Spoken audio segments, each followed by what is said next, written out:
Welcome to Tavern Talk. Yeah. We are a live talk show based on the epic fantasy series Wheel of Time by Robert Jordan. My name is Ryan, and joining me as always is Jansen the Gleeman and a new guest host, Bill, aka Matt Stagger. Beth is predisposed, as well as my brother Dan, so we're gonna just be taking this on the three of us. And we have a great topic tonight. Tonight we're going to be talking about one aspect of Robert Jordan's writing that I think is one of his strengths, which is battle, tactics, all that goes on in like the making of armies and troop deployments, etc., etc. We're talking battles, we're talking strategies, and the heroes they make. And the book is just full of them. So we have a plethora to go over tonight. Hopefully we'll be able to get over all of it. But yeah, we got so much to choose from. A lot. From the very beginning. And you know what? Before we even start, I'm going to give a small shout out, not so small shout out actually, to Brandon Sanderson for being able to do that as well. Considering what he did for us at the end of the series. Yeah, we'll see how far we get. We're going to try and do this chronologically, which will take us back to the Age of Legends in the beginning, which is a beginning, and then we'll see how far we can get. Maybe in the last battle will just become its own episode because there's so much going on in there as well. Yeah. But yeah, let's start off with the Age of Legends. We're going to go battle by battle, break them down. Jansen's going to woo us all, and I'm... Yeah, pretty much. I am Googling him right now. Well, we're going to start in the Age of Legends. So, in the Age of Legends, they had gotten to a point in civilization where they had forgotten about war. They didn't know what it really was. It was only something that was in like old books and old writings of things that ancient people used to do. And when the Boar happened, those bad feelings and those vicious thoughts that were already there, that were already floating around, started to bubble up even more. And when people started to give their allegiance to the Dark One, armies started being formed. And yeah, with human beings, it seems like one of the things we pick up easiest is how to hurt each other. So I'm not surprised if they got pretty advanced pretty fast when it came to warfare. Yeah. Absolutely. And, they talk about some of the different wars that they talk about that we can glean from the books, from a lot of it comes from the POVs of some of our villains in the story, especially the Forsaken. And we get some tidbits, especially from Mogideon. We get some really good ones. We get some from Grendel. We even get some at the beginning from Agenor. And one of those battles that they talk about, a lot of them have talked about, are the battle that happened right in front of the walls of the old fabled city of Paradisen. Yeah, Paradisen. And from what we've gathered, we know that Ishmael was humbled by Lews Therin there. And like you said, like being human beings, they had to get crafty and understand war, and they probably did it pretty quickly. Lews Therin was one of the people that excelled at that, along with some of the other people from the Age of Legends, like Demon Dread, who was very, very good at being a general and understanding warfare. And they talk about it in one of his POVs, even when they talk about how they took the old game called Swords and made it and started fighting with it. That being said, Samael was also probably very, very good at that too, seeing that he was a sports champion back in the Age of Legends. Yeah, so it makes sense. It almost sounds like fencing, honestly. A more Yeah. sporting dueling, basically, is what it always sounded like to me. So I could see them adapting that to killing. Oh yeah, definitely. So, and you can imagine that the channeling that was going on is at an accelerated like level, like nothing we were seeing in the books until Rand, right? Like they're doing so like these battles. At what are the ratios of channelers on both sides of the battles? Well, I think it was, at least at first, I think the light had more channelers than the dark. At first. Yeah. So speak on that. How were they able to like even survive? Like if. Well, see, that's a really good point. That brings me to talk about how different sides adapted through their environments, through the years, the ages, through what they had to do. Because at first, they talk about this a lot. At first, when Grendel and a few of the other, like Lanfear and a few of the other Forsaken were just very small units of people. They worked in stealth, and it wasn't something that was public or anything like that. When they got to enough power where they were renouncing the light, they were pretty strong at that point. They were able to show themselves and have their banners out and proclaim the Dark One and proclaim themselves to the world. And you can imagine a lot of what we saw in the last battle, again, spoiler alert, with all the great generals being like corrupted. Yeah, suborned just almost immediately.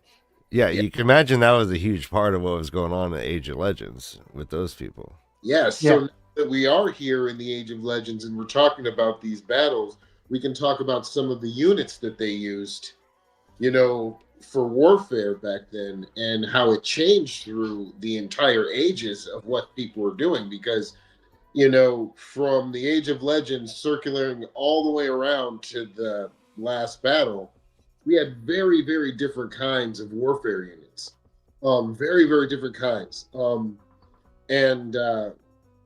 They had, in the Age of Legends, they had things like show wings and show. Yeah, they had technology. Yeah. How much of a part did that play? You got to think that their weapons were in the level of like nuclear, if not more. They could go nuclear very quickly and blow up continents. They could change the world with one button. Which was different. But that all collapsed. Very, very quickly. And you might want to think that there are a few different times when something like that could happen, and that's like when an army or a unit uses something that was more devastating than they thought it would be, and I'm talking about Balefire. Yeah, because both units were liberally using Balefire when it was discovered because of imagine coming across a weapon like this. Not just, the effectiveness of it, but you're not cleaning up any bodies. It's a clean hit. You want to wipe somebody out and devastate them in the truest sense of the word and take over. This is it. You get to bring back some of your troops as well. I mean, absolutely. So. Yeah, I was always curious as to why there was this kind of like pact between both the light and the dark to never use it again. Was that, well, they even they never made a pact? They just stopped. Both sides just stopped. It was destroying the pattern itself. They talked about it literally cracking open, and the pattern itself was literally falling apart. So they all were like, okay, let's just cut back on that for the love of all that's holy. Let's stop before we destroy ourselves. Well, let me ask that. Like isn't that the Dark One's aim? No. Is to destroy the pattern? It's to remake the world in his image, is what he wants. No, the Dark One only wants validation. That's the only thing he wants. And as long he wants to understand why we keep fighting, or they keep fighting him. At the very end, it was pretty much that, because that was Rand said to him. He said that this is why sometimes when you could have won, you didn't. This is why sometimes when you could have easily killed somebody, you let them go, because it was never about you winning or beating us. It was about us, like, never ever letting you win. It was about, it was like, why do we keep fighting? Why do they keep, The Dark One has daddy issues. He just wants to be loved. Hey guys, I gotta interrupt you. We have an announcement to make. I don't know what this means, but Lifeline and Full gifted 5 The Way of the Leaf memberships, and I don't know what that means. Thank you, Lifeline and Full. This is the first time we've seen that. I'll have to Google that. That's awesome. It's memberships to your channel. You can become a member. Cool. But like, what? So we just have 5. We just give out like gifts or something? I don't know. Yeah, pretty much. Okay. He just gave 5 away to 5 random people. They'll randomly select people in chat, and you get one, you get one, you get one, you get one, you get one. Oh, is that what happened? Yeah. Nice. Oh, that's sick. Yeah, dude. It's okay. cool. So they're gonna come up a different color in the chat. Okay, sweet. That's awesome. Yeah. Thank you. All right, keep going. Sorry, guys. No, it's okay. No, that's a good thing to interrupt for. Yeah, totally. Because we only Way have to go, LBF. Good to see you. absolutely. So we only have a certain amount of time. So we're gonna go through it. Try to go through it as quickly as we can, as far as not dwelling on a certain thing. And what happens in the Wheel of Time is, as we're going chronologically, we could go through all of the things that happened to the Aiel and everything, but that's not really. There weren't really any wars. That was all famine and. Yeah, that was Grapes of Wrath shit. Yeah, it was. Yeah, it was an absolutely Great Depression. Yeah. What we can do is we can jump all the way ahead to New Spring. Yes. The first chapter is The Hook, which brings us right at the end of the Aiel War, where Rand has just been born, and we find Lan Mandragoran with his brigade up against the Aiel, and he has a bunch of different units of Borderlanders. Now, Borderlanders are known for being heavy cavalry. They are the best heavy cavalry in the world, at least the Shinarans. And Lan is in command of some Shinarans, but he also has some other Borderlanders with him. Like, he also has some Andori and some other ones. Now we're going to get into later on about some of the other Borderlanders units, because we have a lot of cavalry units in the Wheel of Time. So do any of them actually have like the metal skirts around the horse's legs? Yes, the Shinarans do. Okay. Okay. And that's why they use. I would like to think that they were probably using the same kinds of horses that are in Master Alvir's stables, those giant Durans, which I kind of think are probably Clydesdales. Very powerful. That's the same horse that Loyal was using for a little while during the when he was traveling. So I would think that their horses in the Borderlands, especially Shinar, are very, very big and strong and very hardy and durable. I think that's why that unit was being used as the hammer to the anvil, is because they were well armored and they were well mounted, which are two things you have to be in that situation to be the hammer. You have to be. But speaking of the hammer and the anvil, that's the first tactic that thank you for bringing that up, Bill. That's awesome. That's one of the first tactics he saw being used was the hammer and the anvil, which is, very, very self-explanatory to the reader who doesn't know a lot about military action. And we got a really nice sense from Robert Jordan of what was going on in that situation and how it could even be messed up. Yeah. How it could turn really bad for you. If there's no anvil, that hammer's going to get spiked. You don't know what's going to happen.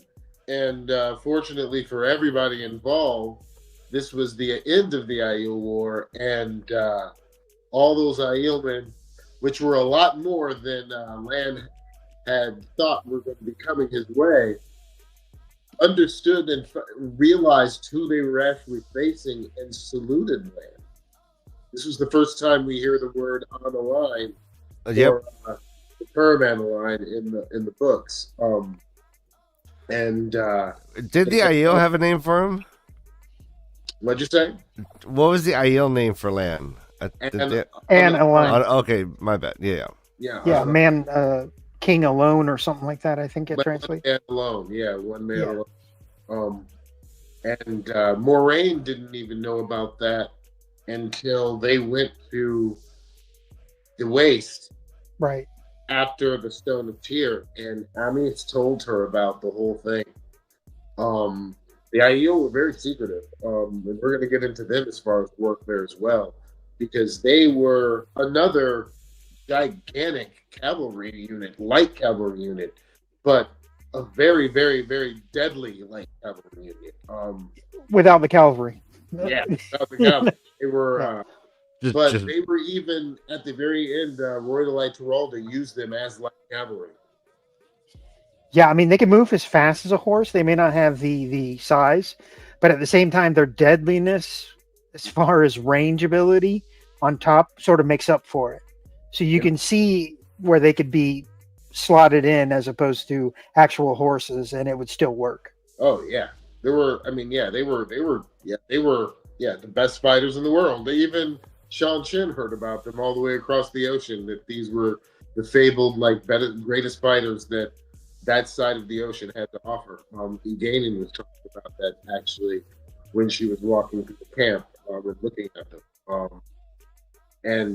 Which I will talk about Eganin later. She is a better fighter than most people think, but she's better. But we were in New Spring, and after the Hook, after the Aiel War, which was a long, long war. It was much longer than I thought it was. Yeah. Honestly, reading New Spring, you get more into the timeline, and I'm like, oh, okay. That was longer than I thought. It was, it drained nations. It was so long that it became very political, even as far as the Grey Aja were concerned. And they brought the Great Coalition together, and essentially started using the entire, might of the Westlands, against the Aiel. And they were using different units, and this is some of the greatest scales of fighting that we saw. And there were other battles that we hear about, between the Age of Legends and this event, Hook, and the Aiel War, and that involves Archer Hawkwing and things like that. But some of those battles, Trolloc Wars. Yeah, they were great battles. We hear about them and different parts of them through a lot of different ways.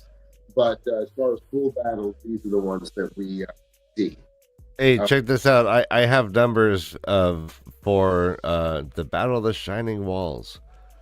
Right, that's what we're talking about. All right, so 29,000 Shinarians, 28,000 Andorians, 26,000 Alieners, 24,000 from Tyr, 21,000 from Arafel, 12,000 from Tarvalon, 7,000 from Carrion, 5,000 from Galdon, 4,000 from Amadisia, 4,000 Children of the Light, 4,000 from Merendi, and 3,500 from Altara. Crazy.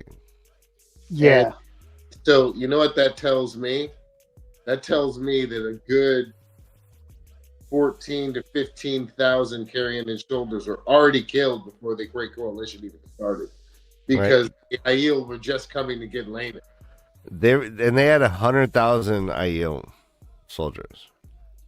I mean, that's a landslide. You know? Yeah. You It's don't wanna overkill be a little bit. don't want to be on the business end of that. It's overkill. Yeah, no way. Well, I mean, they were out. I mean, like the forces defending had more than 100,000 for sure. Definitely. Like way more numbers. And you have to think that, you know, one something that not one thing, but something that the show did do very well was they showed the aftermath of how terrified people were during the Aiel War. They when that patient looks at Rand, he's terrified all over again. Yeah, you can see he is scared. Yeah, like, oh my God, you know, and they talk about that sometimes in the book. Even Tam talks about it when he's at the last battle and hears the thrum, thrum, thrum, thrum, and he says, "Light, I never thought I'd heard that ever again. I never thought I'd hear it ever again." Yeah, actually, he heard that outside of where they were holding Fail. It was him and the Two Rivers men, and that's where he said, "Light, I never wanted to hear those drums again." You're right. You're absolutely During the Aiel War, they just beat those things and drove us crazy. Yeah. So was there channeling from the Aiel during this battle? No. Why is that? You mean during the Hook? During the Aiel War? No. The Wise Ones did not participate in the war. Did they not agree? Like what? Why is that? Go on. I believe that they sent people. You know, they sent people over the Dragon Wall, but I don't think that the Wise Ones started fighting in any battles until the Shido started it. So that was like a precedent-breaking action. They didn't do that. Is it like dishonorable, or because they weren't beholden by any oaths to like have to be afraid for their life to like kill somebody? They did try and tell Perrin that he owes them because they got involved in that actual fight. Yeah. Which is, they said, is something we don't normally do. Yeah. So they even mentioned to him, you know, you owe us for this. We got involved. Interesting. They did. So I think it was relatively new for them. But given the way that Savannah broke G-Ito, they were going to jump in anyway. So I think they were just looking for advantage over Perrin, honestly. Yeah, and Thoralia was ready to hand down punishment. Like, she was ready. So they were, but they did start using, they adapted very quickly. Yeah, like I said, humans catch on to hurting each other real quick. Yeah, because you also remember the other Aiel, the male Aiel channelers, were already getting prepped up for battle as well. Yes, and they're getting their teeth shaven. Yeah. Hold on, let me file these. Yeah. Ooh, nice. Yeah, those guys. You're almost there, Matt. I'm getting there, man, slowly. Where's my red veil? So after the Aiel War and things started dying down, there were skirmishes. And there were small battles, but there wasn't anything gigantic over the next 20 years. Until, Logain started fighting in Gildan. Right. Other battles. And from what I hear, from what we've been reading about, Logain pretty much had a bunch of foot. You know, he pretty much had a bunch of foot, and I know he was a minor lord. So, from, what did Catchman say, from a strip of land, almost not even an estate, something like that, he said to him. But, brutal. Yeah. Just put him down, you half peasant. Yeah, brutal. But he had pretty much foot, and in the show, they showed that. Logain's guys, they were all foot, and they were effective. With Logain's use of the power, they were effective. So it took sisters to go get him. So we see, and he killed some of them as well, which they showed in the show in their own way. They did it in their own way. Yeah. How good was Logain at using the power, and how did he get that good? Pretty powerful and trial and error, honestly. Given Logain was one of the very, very few people they talk about who was able to teach himself and finally and got through it. That's the best explanation I think of Logain. Because I think Mazrim Taim he was also one of those people, but he also had help. right. Did the Forsaken teach him how to channel?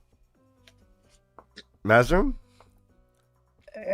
It's heavily hinted that some Reds may have Well, he even says flat out played a part. I learned more that Demon Dread taught me how to do certain stuff. So we know that Demon Dread taught him how to do some things with the true power, at least. Because when he was hurting Andro with the power, he said, Demon Dread taught me this. How to do this with the power, or what the true power was. But, I don't think he learned that until later. Yeah, I think when we first meet him, I don't think he's quite been hooked up with the Forsaken yet. I never got the impression he had yet. Maybe some communication, but he hadn't been taught. I don't think. Was there like a turning point, you think? Well, we hear in Demon Dread's point of view how he met him long ago and taught him. He brought him into the shadow. He just didn't think that he was going to rise so quickly. So we know that Demon Dread had contact with him previously. We just don't know exactly that time. But I think they talked. But they weren't working together yet. Yeah, and Mazrim Taim was also one of the people with one of the seals. Yes. And I don't think they ever made it clear how he got that. Was that given to him by Demon Dread? Did he have it? Did the Great Lord of the Dark lead him to it? I don't know. But that always gave me the impression that he had some kind of like tutelage, some kind of like he was in contact with somebody from the shadow from the beginning. I don't think he went. I don't think he was turned. I think he was already part of the shadow when he started working for Red. Oh yeah. I think it was part of the shadow. I don't think he was working with the Forsaken per se until he got into that position of power and they realized where he was, and that's when they went, "Hey, buddy, remember me from the other meeting?" Yeah. Hi, my name is Demandred. I'm a dark friend. Yeah. But yeah, so around that time, there weren't a lot of battles other than those small ones. And then the Shanshin. And they came as a naval fleet. So this is the first time we get to talk about the navies, some of the Navy. Because not a lot of nations have great navies in the Wheel of Time. It's hard to judge the Shanshin Navy, so to speak, because it's really just vessels for channeling, right? Like they take every instance we see is them just attacking another ship through channeling, right? They just so they're fast and they go up to you and they channel, and then what are you going to do if you don't have a channeler on board, right? Well, I think that we saw a couple of ways how they were defeated, usually by fire, which is even on today the most dangerous thing that can happen on a boat. But we know that the Shanshin's boats, their naval fleet, are extremely durable. They can make voyages far better than most, just like the Seafolk ships. They can rival the Seafolk ships in long voyages. They can bring lots of people and troops and supplies. And what's pretty cool about the Shanshan ships is some of them are kind of like aircraft carriers. Right? Yeah, with Yeah, the they have rocket, like, rocket. yeah. They have Yeah, rocket so launching pads. Yeah, yeah, That's really awesome. it's cool. So we saw, like the way that's why I always think the units that they have, the interchangeable units that some of the like different nations use are pretty sweet. Like the Shanshan had some pretty effective weaponry that no one else had, and used it differently. Like their and yeah, their naval fleet was very effective when they had a Damani on board. They could, I mean, that was the ultimate cannon. That was, you could wipe people out. But yeah, they were a very, very strong navy, and they had also the Shanshan also had very, very strong um, foot troops as well, with Grom and the other animals that they used. Yeah. They have a very, I mean, they were very, I mean, and obviously their ace in the hole was that they had the Damani.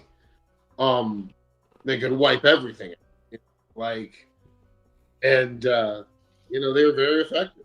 Very, I do question their complete effectiveness, though. I do, like, they go later on in the books. Avienda goes, and keep in mind, anyone watching, and I see that little icon in the corner, but this is definitely a spoiler ridden, episode. They show in some of the futures about the weapons that they used. Uh-huh. It's like, I don't think that, I personally think that the Shanshan could have been beat. When Avienda went into the future and saw that they were like, well, there's no way we could beat them because they consume us and then use us against us. I see so many flaws in the Shanshan's, armor that. Well, I mean, think yeah, they that bughead always gets caught on things. Yeah. First Those off, mandibles are a bitch. Yeah, they could easily. no, yeah, tell us more. What do you think about that? What flaws? Oh, just the fact that the Damani depended on being leashed to work. That just messing one of them up could destroy everything. But just the fact that they had to be, they were, you could see the brakes already starting. The Suldam started realizing that they could channel too. Like, all they needed, anytime any Suldam got one taste of the power after that, they'd never stop. They can't. They can't. They even talk about it. It's literally impossible not to touch it again. I mean, we saw it happen with Bethaman and Zeta. Bethaman started, I refuse, no, it's not me. Within a week, she was demanding to learn. Yeah. So, as soon as that starts spreading, Tuon herself was a Suldam. As soon as that stuff started spreading, they had no chance. And with enemies at all sides, the Aes Sedai, the Black Tower, what were they going to do? Were they going to start putting domination bands on men? Like, and those domination bands, which were flawed in itself anyway, Right. they do that now. But, they, the Shanshan were very, very different with their, the instruments that they used. They never stopped on that side of the ocean, stopped making Terangria. That was never a lost art there. They could make as many of those as you want. I think their navy is particularly susceptible to Dragonfire now. I mean, now, forget it. You can't pull up into a port and take over a city the way you did. That's not going to work. That's not going to work at all. They can just sit on their walls and unload their dragons at you, and you're done. Another unit that the Shanshan had that no one else had until the last battle were their heavy infantry. Their the Ogier, the Death Watch Guard, the Death Watch, or the Gardeners. I mean, yeah, that's a force within itself. Like, yeah, the Gardeners by themselves are terrifying. Oh yeah, completely. And keep in mind, those Ogier are a different species now. They never suffered the longing. Well, so we're never told if there are Steading and Shan-Chan or not. That subject is never brought up, so far as I can remember. I believe there's one small part brought up about it, and it's from Matt's POV about the Death Watch guard and Loyal. I think it's one small thing. I can't remember exactly what it is, but there's one small thing. But yeah, no, they talk. They do mention one other thing that they never. The Steading were more abundant there. I can't remember which one it is. But yeah, they don't suffer the longing in Shang-Chi. All right, real quick, I put out a poll before the show started. It basically says, "What is your favorite battle in Wheel of Time?" Let's go through it. Coming in last, 6% Battle of Malden, 20% The Last Battle, 26% The Battle for Two Rivers, and 46% said Dumais Wells. Yeah, Dumais Wells is not a battle; that's a slaughter. Yeah. Well, it's a meat grinder. Yes, it is. Yeah. But I mean, it's their favorite. No, and I can see why. It's not just. Well, yeah, it's cool. It crescendos into the Magic Dome, but like there's hella hand-to-hand battle. That was Perrin and Loyal back to back, which is one of my favorite things ever in the world. With the wolves. Yeah, and the wolves, yeah. So I mean, there's a lot going on before even the Dome of Terror comes in. Yeah, my favorite battle didn't make it on there. The Siege of Meridon is my favorite. That was mine too.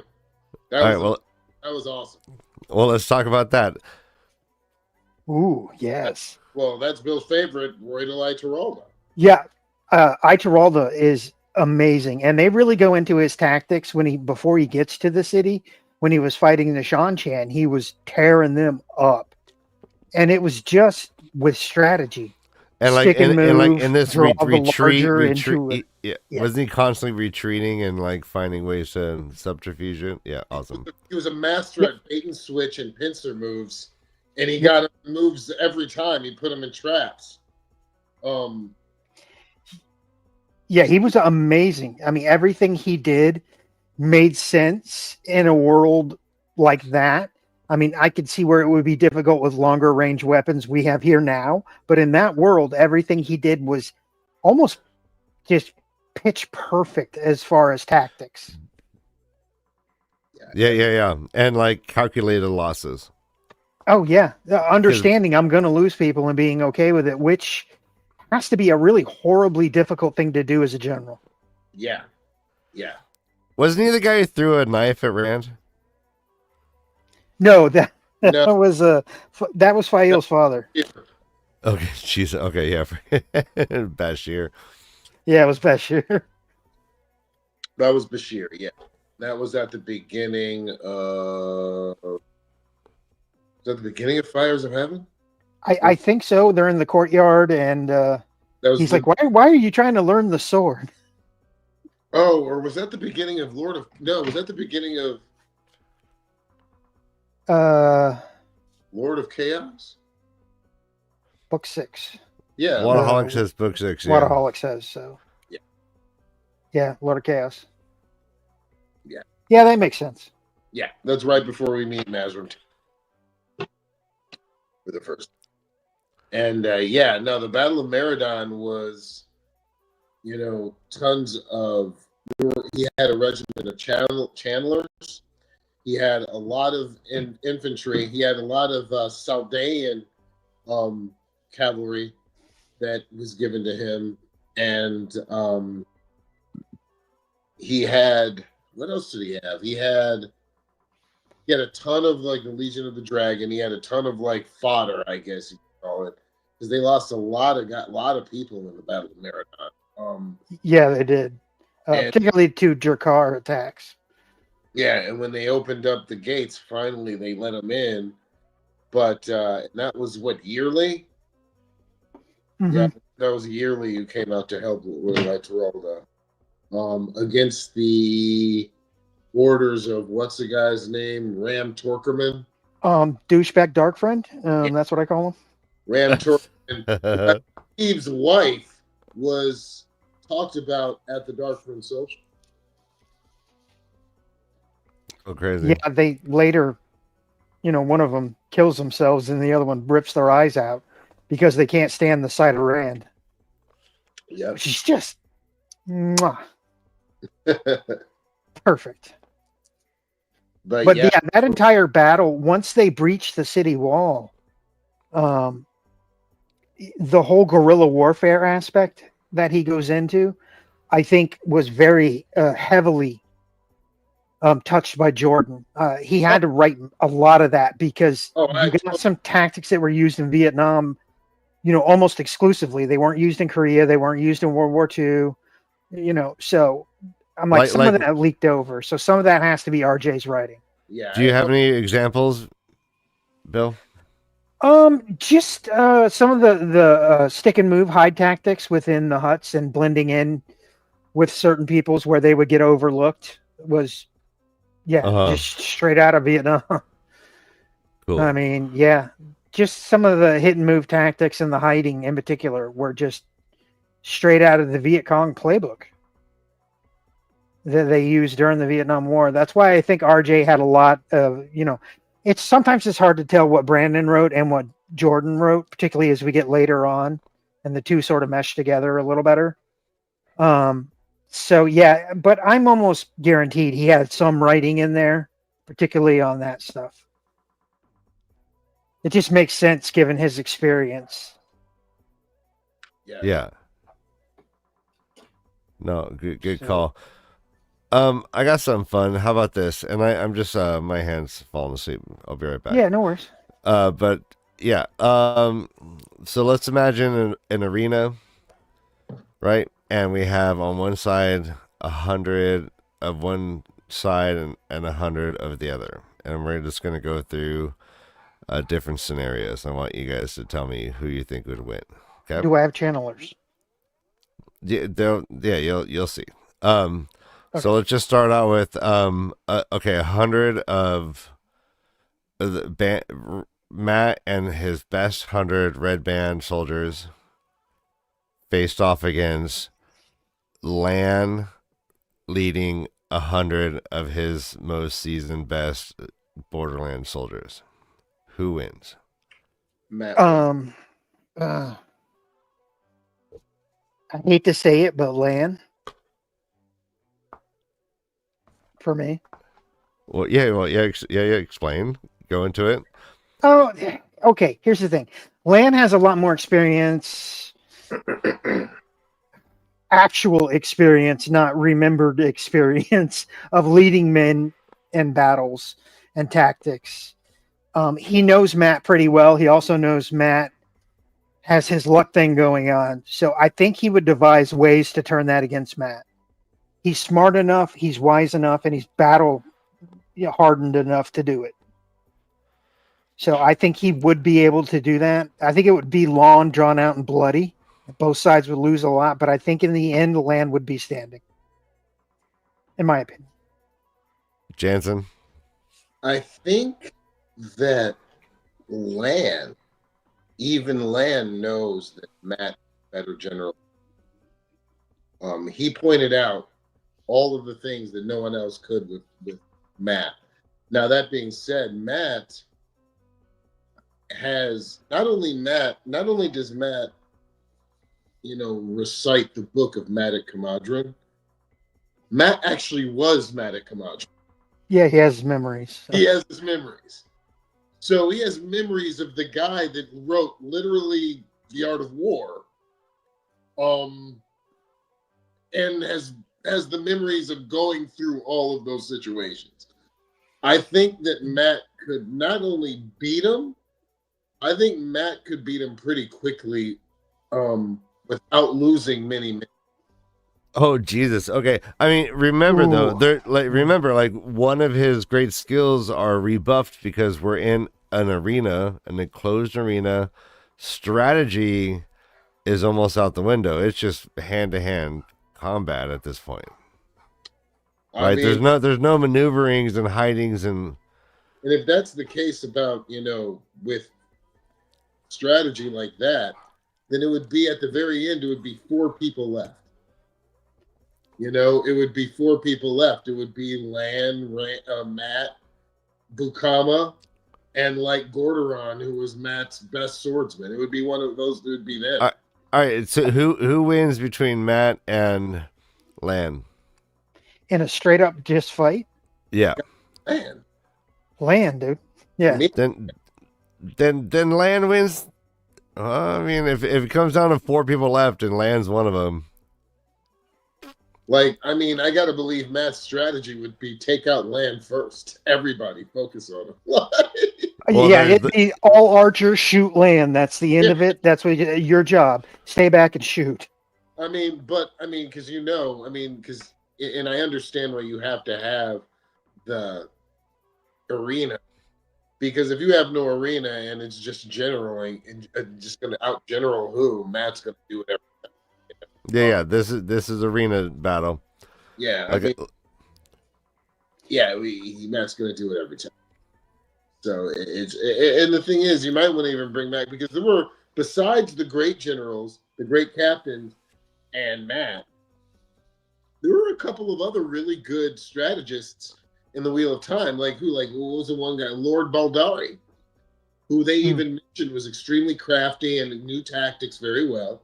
Telmanus was pretty good at tactics, because he didn't have Matt there in the end when he needed to go through Camelin and help save the dragons, and he did a really good job commanding through there. So he had some skills, and then there were a couple of other people who had pretty good tactics. Through Egaden was a pretty good tactician, and a really good fighter too. Perrin isn't bad. His whole plan for Malden was pretty flawless. Yeah, Tylee Kirgon is another one who was a really good general. Speaking of, just about all of the Shanshan generals were pretty good. They were all pretty good. They were all, and even, what was it? Rand and Katswin had a conversation about the generals, and he said, I believe I can quote this almost. He said to Katswin that every time I fight them, they look at what happened, they fix the mistakes, and then they come back. Katswin said, well, I've seen other people do it. That's what great captains do. Roy Lighteralda is one, Pedro Nile is another, and he talked about him. And Rand said to her, I know, but all of the Shanshan do it. So that says, a lot, that they were all pretty good soldiers. Even Matt said to Veslin, I know good soldiers when I see them, Veslin, and the Shanshan are good soldiers. So yeah, they were all, the Shanshan's military was fantastic. And what was I'm spacing on the name? Who was the great, the big captain, general captain for the Shanshan? What's his name? Arjambura? No, not Ajimbura. Ajimbura was Banner General Khareed's footman. That was Ajimbura. Okay, yeah, that was her second. Yeah, that was who Ajimbura was. And, back into the left. Back into the left. Back into the left. Jansen, that's what you're doing to me. Waterholic Aussie is asking Galgon? Yeah. Galgon. There you go, Waterholic Aussie. Good call. And good one. Yeah, he's the one who, all the Shanshan looked to him as, high respect. Even Tuon respected him very much. So he said, he was a very big part of the Empire. And I came to actually like Galgon as a character. Galgon, take me away. Yeah, that's what I was thinking too. Character. Matt got him to come around a little bit, and he respected Matt as a tactician and a general. And he was a, he was a good guy. He wasn't an evil guy. he was a product of his environment, which was the Sean Chen, who I think are all bad. But I came to kind of like that character. He was he got to. Was he the one who Matt handed Tuon off to? No, that was Banner General Kharid. Okay. And Kharid was the Death Watch guard who went up in the ranks, saved Tuon's life a few times. His son had passed away in the Great Fires of Sohivor, I believe. Yeah, he died running and rescuing other people. And that's also where he lost the doll that Tuon gave him when he saved her life with one of her first assassination. Yeah, I think it was her brother who did it. Yeah, and she mentions. Yeah, and she kept. That means she kept it. He had kept it for 9 years or something like that, and he was super happy because she had asked about his family, kept up questions about his sons to find, and it was a big. Kharid was he was like the Sean Chen version of Land. All right, Dane Lewis says maybe the Sean Chen were systematically methodical in improving tactics after each battle because they had been in war consolidating Sean Chen for hundreds of years, aka practice. Yeah, that's a good point. Yeah, and 100%. Know about the Sean Chen, how they started, at least the Empire started. They had started as kind of like rebels against the armies of the night. The armies of the night were the first power in Sean Chen when Lothair went over there, and it was a lot of channelers who were, killing people quickly, and their predecessors were killing each other, and all of them. It was crazy, and their armies were called the armies of the night. They come for people. That's a great name. Oh yeah. All right. So let's get back in the arena. On one side, we have 100 of Borderlanders led by Lan Mandragoran. On the other side, let's say 100 of the most skilled Sean Chan's soldiers led by Galgon. Strictly soldiers, or are we talking? Do they have Marath Damani with them? No channelers yet. Okay. Just soldiers. So it's Sean Chen versus Borderland Lan and Borderlander. Ooh, I think it's a toss-up. Yeah, that's a tough one to call. What is it? Sand? Is it like grass? Because I think that matters. I'm imagining like you're going to eat at medieval times. Okay, so it's and it's just that it's gotcha. like yeah. So yeah, I think if the Sean Chen do not have Ogier Deathwatch guards, I think that the Borderlanders, because they're used to fighting Trollocs all the time, I think they win. Okay. I think it's so close that it's going to be hard to call.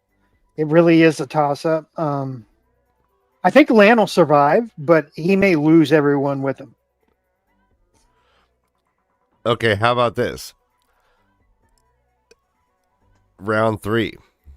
Lan and his soldiers against 100 of the best Aiel soldiers led by Ruark. I think even Lan died. Yeah, me too. I think the Aiel will take that one. Yeah, I do. That dies of that. I hate to say it, but yeah, now he will be the man of no one because he's dead. Yeah. All right, so we have 100 Aiel led by Ruark facing off 100 gardeners. Well, gardeners. Oh, the gardener's mad. Oh, if they're not mad, then they can talk their way out of it. If they're pissed off, run. It's over. Once Old Master Hammond dies, They all get mad. So yeah, there's 99. Yeah, the one sphere goes, takes out the eldest. 99 of them are pissed. Yeah. Yeah, I got to go with the gardeners. Yeah. Yeah. They can take 16 spears and keep going, at least for another 20 minutes. So, I mean, one blow takes care of 6 people. I mean, yeah, you don't want to know. They're 10 feet tall. Okay, all right. How about so now gardeners are winning. They're on one side, 100 gardeners. On the other side is 100 Grom. I think gardeners because they're smarter. Yeah. I mean, don't they have to like pause and deliberate while the Grom are just like charging down on them? Yeah. Not the gardeners. If it was loyals people, yes, but not the actual Death Watch gardeners. Nope. The gardeners have axes, though. I mean, yeah. The gardeners, yeah. Okay. Yeah, the gardeners have axes. How about 100 gardeners versus 100 golems? Oh, the golem. Oh, golem. Yeah. Yeah. All right, golem wins. The golem beats everybody. Yeah. It can literally like slip through in between grains of sand, slither its way towards you. I mean, how do you beat that? Okay, I like this. Okay. How about 100 the most powerful Aes Sedai channelers versus 100 of the most powerful Damani?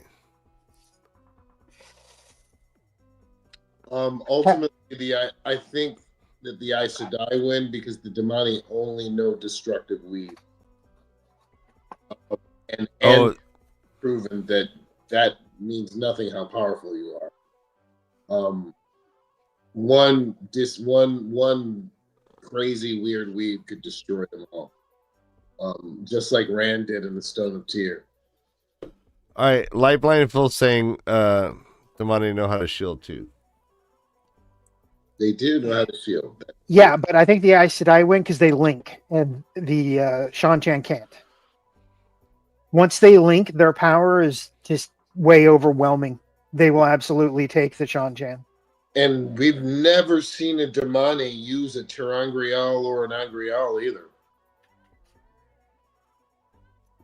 Yeah, well, let's say that. Yeah. Everyone searched at the entrance. You're not allowed to bring those in. Danley says the Aes Sedai can heal, which is a great point. True. All right, so Aes Sedai win that. Yeah. How about 100 Aes Sedai versus 100 Sharons, which is Whiteman Wilds? Question. Sharons? Well, I mean, the Sharons, I think the Sharons have more military skill than because they have no 3-0s. They've learned to use it. I mean, you got to think about it. Like we were talking about this in the beginning. Bill said this in the beginning about human beings. Like, if this was the real world and people started using the one power, the very first thing that people would be doing would be using it as a weapon. That's the very first thing. All the other things would come, like the things that can be done. And you'd like to think that like brighter minds or kinder minds would start taking effect.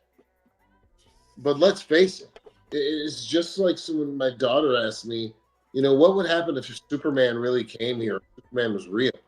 Every country would be after the guy for a weapon. Yeah, absolutely. Yeah, that's all it would be.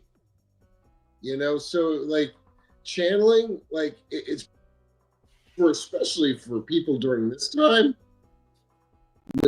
like the Ashaman and everything, and the Sharons, and a case in point, the Shan-Chan, they predominantly use it as a weapon. Yeah. And the Shan-Chan specifically use it as a weapon and to keep people in line, to keep the empire together. They say that. They do things like find ore and do like skylights, and there are a few other things I think, but I didn't hear many other things that they were doing with the one power other than destroying things. The Shan do have healing as well. Well, I wanted to jump in there on that They do. because they even mentioned Tuon mentions to Matt about how one of her Miley. Damani can do healing, and it's a beautiful, wonderful thing. So some Yeah. of them have healing. I don't know if they're upper echelon and they're only at the castle or. No, why? Here's why it's not. No, why? Because Mylan was the demonic. Mylan was found when around book 7. That's when Mylan was caught. And Bail Doman saw her get caught. Saw her order get caught. And so when between that book and when they made it all the way back to Tuon, and then she made it all the way back here is when Mylan, who used to be an Aes Sedai, taught all of her Damani how to heal. Right, but they do have it. They do have it. Yes, they do have it. You're So right. yeah. All right, how about 100 Damane versus 100 Wise Ones? Again, with the linking, I got to go with the wise ones. They have the advantage. Really? Yeah. I mean, so yeah, the Damane don't link, right? Yeah. They can't. I don't think the wise ones have enough fighting experience. I think that I don't know if they would. Dude, they're blown up lizards. Do now. They do now. Yeah, they do. Do now. And we're talking about now. But yeah, they do now. You're right. They do. Because I remember what they said, Varen said about Olivia. She said, I don't think that she thinks she knows every possible way to destroy something. Yeah, just the linking is too. It's OP compared to if they can link fast enough, they can absolutely take them out and shield the entire group. Right, especially 13 of them. They can just, yeah, all they got to do is link, and they're done.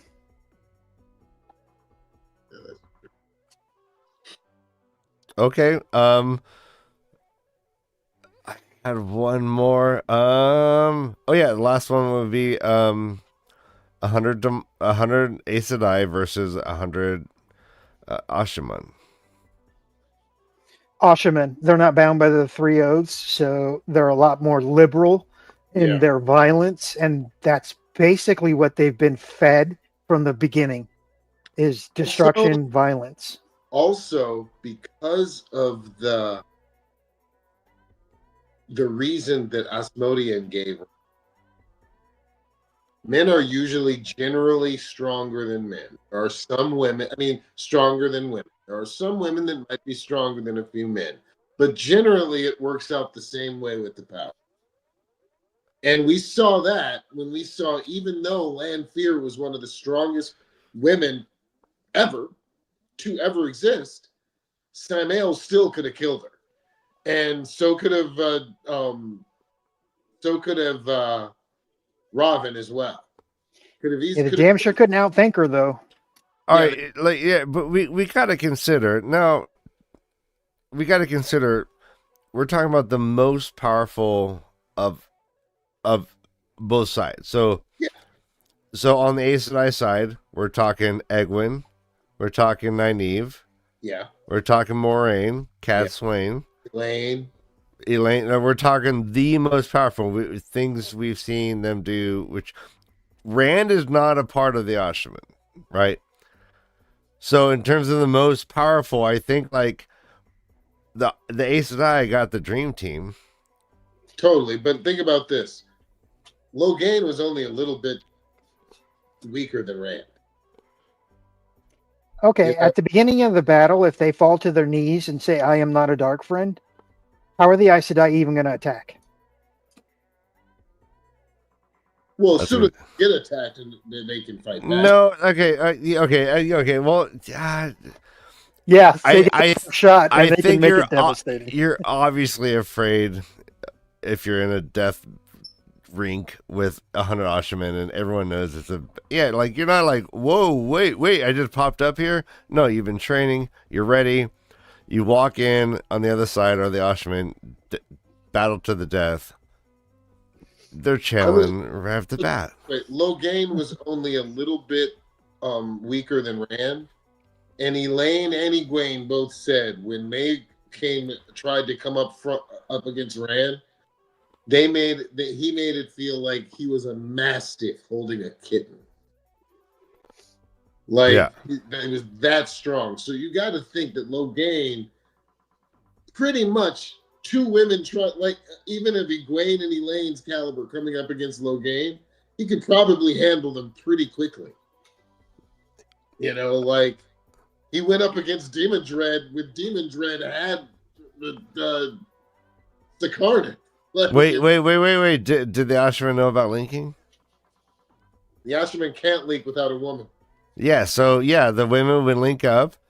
Imagine Cat Swain and Moraine in a link together. Booyah. If you can take Cat Swain out, I'll consider it a victory. I don't care about the rest. But dude, Bill. I don't like Cat Swain. I'm sorry. Dude, consider what some of the Yashaman can do, though. Is Androl one of those 100? I mean, yeah, he'd have to be. Yeah, you're getting lava flows to the face. Okay. I mean, if Androl's one of those people... Well, no, but he won't know where he's in an arena and he doesn't know where he can't like... I would say this. I would say 100 Aes Sedai of the strongest Aes Sedai couldn't beat 100 Androl.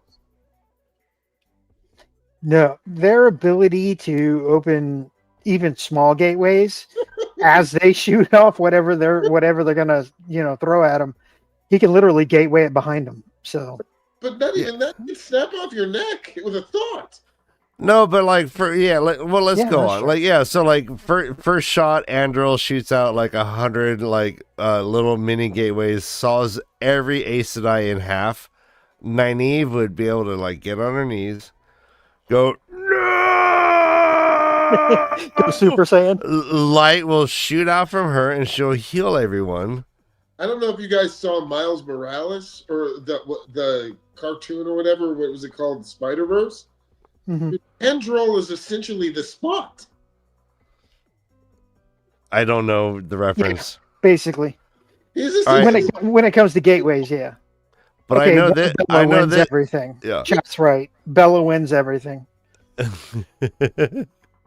Bella!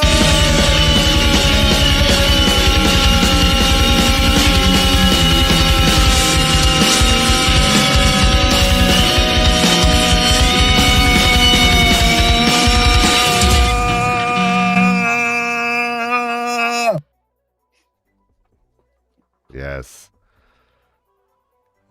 Blood flow to the head. Oh yeah.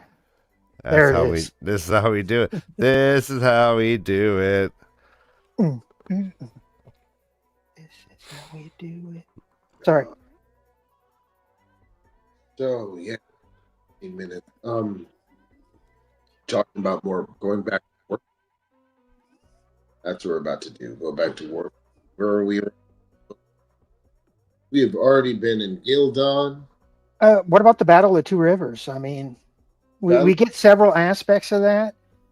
Perrin, when he first goes out, I think, going chasing after the bands of Trollocs, shows some really good leadership and tactics, but then he stretches it too thin, and we see what happens when you fail. True. That's definitely true.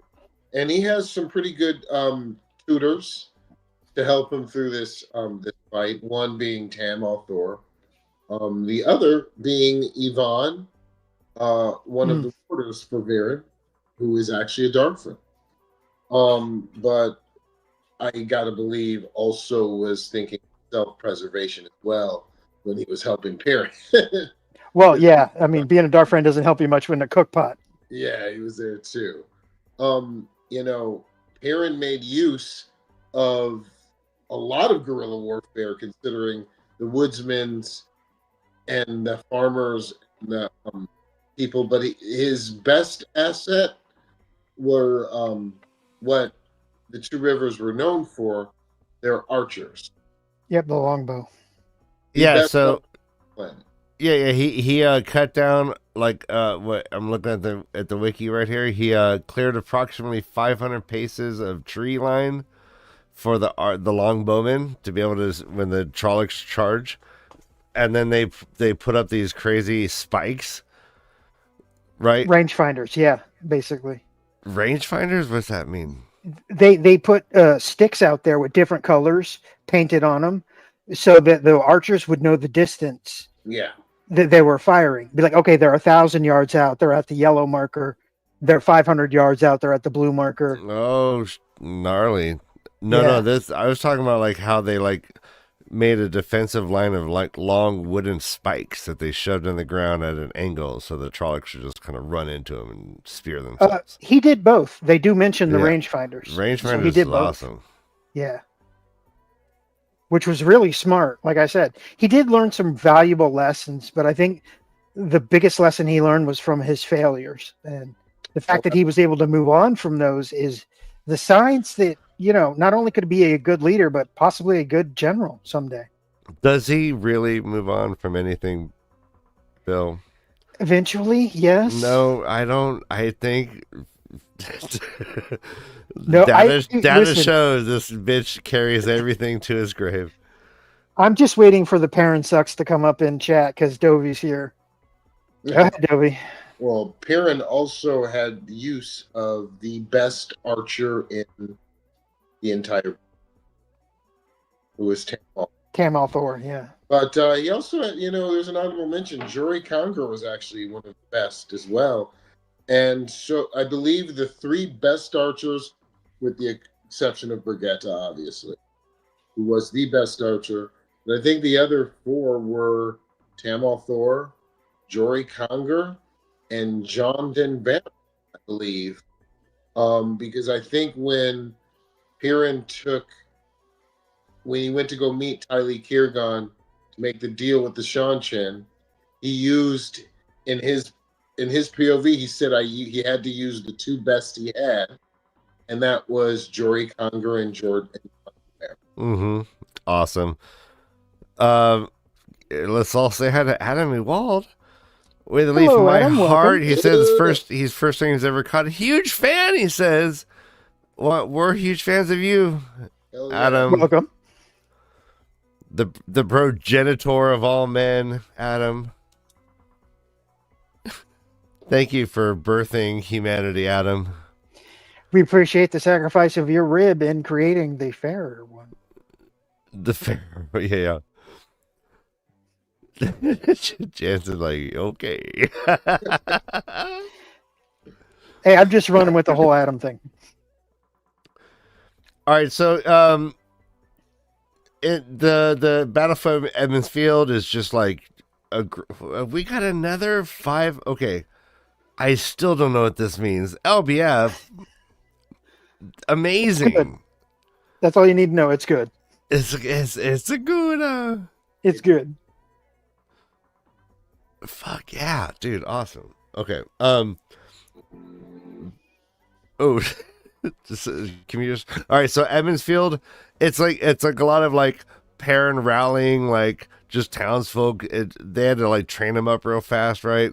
They only had like a week or so just to get all ready, and then the battle, like talk about the battle. Like I a lot of it was like gathering everyone from the outlying villages and make sure they actually kind of like reside. Like he moved people into Edmonds Field, right, to like protect them. Yeah, he told them to abandon their farms and get to Emmons Field. Yeah, which becomes like a logistic nightmare. Like, where do they go? Who does what? Blah blah blah. But like, so he's just managing all this shit, getting ready for a battle. But he's got Tam, and Tam ain't gonna lose. Tam ain't gonna lose. No, Tam's. I mean, Tam is the only one Bella felt was worthy to own her, so that should tell you all you need to know.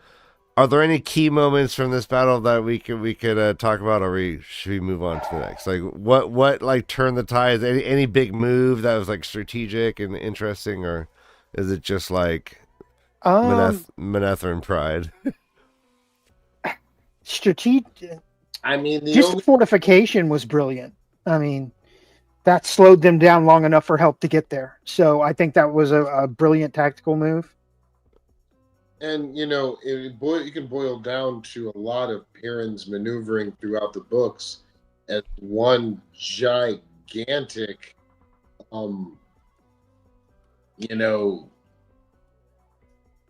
he basically everything he did was to make an army.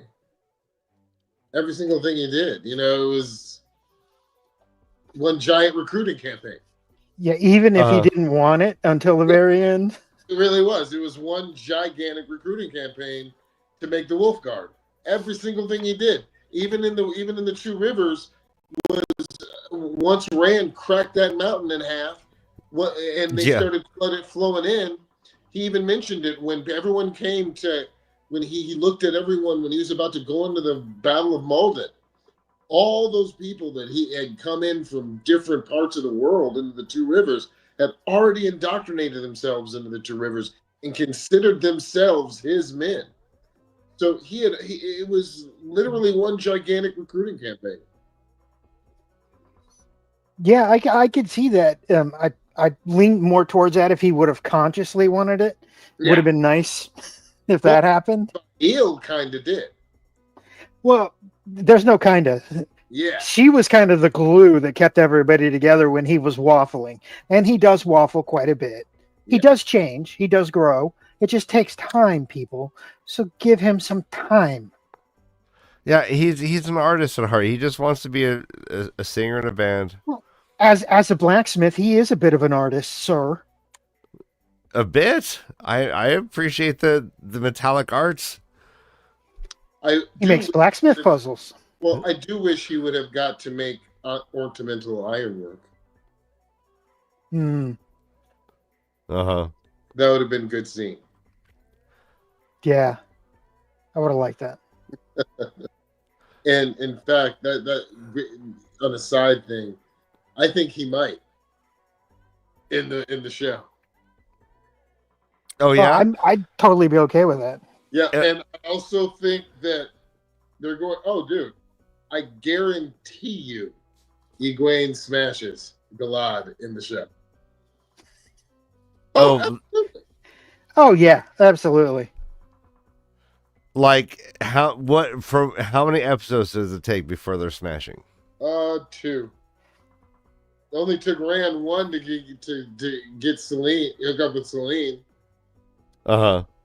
Well, she's the most beautiful woman on the planet, though. How many episodes for Nynaeve? Like, was the best looking dude on the planet. So Nynaeve met Lan in episode 1. When were they smashing? Episode 7. See, that's a long time. Yeah. We got to speed this shit up, Amazon. Come on. Well, I mean, from what we've seen in the little teaser we got, you do see somebody sitting on Perrin, just macking with him. So we're getting Fael. Like a tiny person. Yeah, it's a little weird looking at first, and you're like, oh, okay. You think it's Naomi? No, I'm just kidding. Whoa. But I do think I saw Naomi at a Dark Friend social. So yeah, there's a lot of season 3 macking. I'm excited. Yeah, I'm excited too. I'm excited. Maybe we'll see more than Lan's butt. Why? Yeah, right. Come on. All right, so we're almost to the end of the show. This has been a fun discussion. I think we could totally carry this over to another episode where we haven't even gotten to some of the most major battles. Yeah, we didn't get to Dumais Wells or anything on the last battle, which, like you said, the last battle's freaking huge. Yeah, and then there's also, the Second Aiel War. This is a gigantic battle. One where we saw Matt start to use his general skills. We saw the Shan-Chan and Matt work together. Yep. Right? Yeah, right. That was the first time they had to work with Randlanders. Yeah, that was true. So yeah, there's a lot more. There's a lot. Once the dragon bowed to the throne. Okay, Mr. Matt Stagger, can you promote your latest project? We're doing Dungeons and Dragons Descent into Avernus right now on what the adaptation normally on 9 o'clock on Sundays, but we're taking this week off due to Christmas. So maybe a couple weeks. We'll keep you posted. Just keep an eye on my Blue Sky, and I'll definitely be posting there when we're going to go live again and play some D&D. Nice. Awesome. Lifeline and Fool. Who would win in Puppets versus Muppets? Oh, Jesus. Like, the Muppets, obviously. Like, just Animal on drums would just come in like you get to pick 100 of us to be with you, though. And I'm telling you now, give me a lighter and some hairspray. We're winning this thing. Okay, well, there you go. I appreciate that. But I imagine, like, just if it was just Brother Dan and I versus, like, Animal and Miss Piggy, we're going down. Oh, yeah. Oh, yeah. Well, if she goes all fucking Kirby, it just, yeah. Can't, no one. It's like Warren Sapp sacking a quarterback. You're not stopping that. I'm just imagining an Animal with cleavers in his hands. Yeah. Well, yeah, this is a fight to the death. All right, Jansen, anything you got to promote? Besides, yeah. I've been